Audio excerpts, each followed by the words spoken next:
لم يتأخر رجال الجزائر في اللحاق بركب المتأهلين إلى كأس إفريقيا القادمة المنظمة في المملكة المغربية بداية من ديسمبر 2025 بتحقيق فوز رابع على التوالي على أرض الطوغو بهدف نظيف كان وراءه نجم دورتموند الألماني الأنيق رامي بن سبعيني.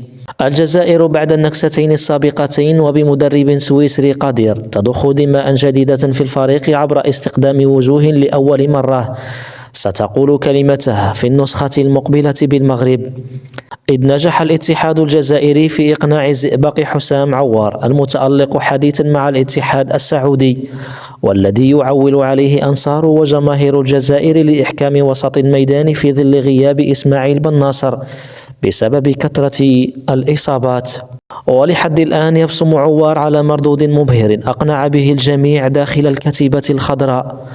ومن ضمن الوجوه الجديدة المتألقة المدافع آيت نوري لاعب ولفرهامبتون الإنجليزي، حيث أصبح قطعة أساسية في المنتخب كما هو الحال في فريقه بإنجلترا.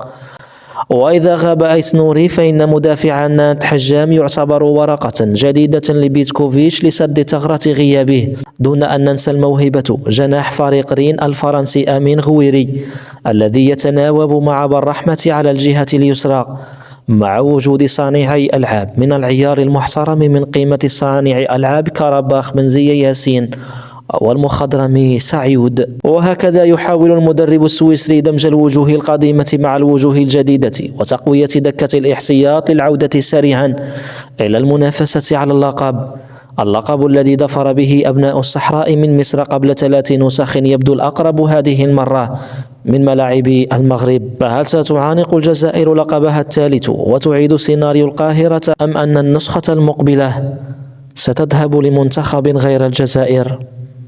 المرجو الاشتراك في القناة وشكرا.